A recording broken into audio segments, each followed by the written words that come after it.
Tony, earlier in the day, the Army was saying that there would be more meetings to resolve this crisis, but now it has seized control of the government. What more can you tell us about this coup? Yeah, absolutely. We were watching those meetings. The second day of those meetings had taken place in the Army Club. We were expecting them to conclude at about 4:30. We hadn't been allowed to get too close to the hall where they were taking place, but we could see the Army chief coming out. His convoy left. Suddenly, we saw 6 heavy Army trucks block the main entrances and exits for the Army Club. Heavily armed soldiers in full battle dress carrying submachine guns suddenly spread out. They assumed combat positions all over the compound. It was very unclear at that stage what was going on. There was an Army spokesman who was there who clearly didn't know what was happening. There was confusion for about 10 minutes. The Army moved in quite forcibly, pushed the media out of the place where they'd been waiting for these convoys to move out of the Army Club. A couple of convoys did. We don't know where they went at this stage. We think they may have been transferred to another Army base next door, carrying some of the participants of that meeting.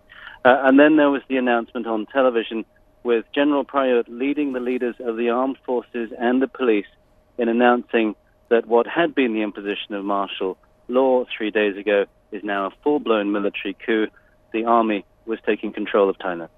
So what does this mean for the people in Bangkok and in Thailand when there's a military coup of this nature? Well, I'm now sitting still in the compound of the Army Club. There's a very heavily armed presence here. The soldiers are clearly on edge. Clearly, some of the soldiers who were guarding this compound didn't know that this was going to happen. There was an angry exchange of words we saw. It's unclear at this stage who exactly has been charged with imposing this coup. But one would assume if all members of the military forces came out to make that announcement, they are all in cohesion at this stage. We haven't heard of any gunfire, of any fighting at this stage, so the military certainly seem to be in charge. I think what we'll have to see is who's now going to take control of the government.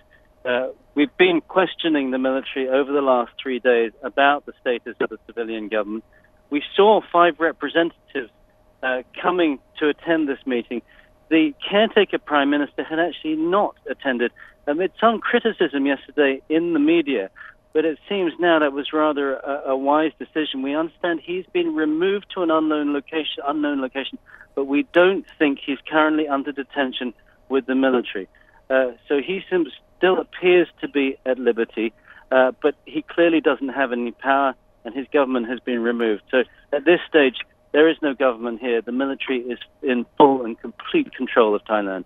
And this is definitely something that is developing right now. Tony Chang, thank you.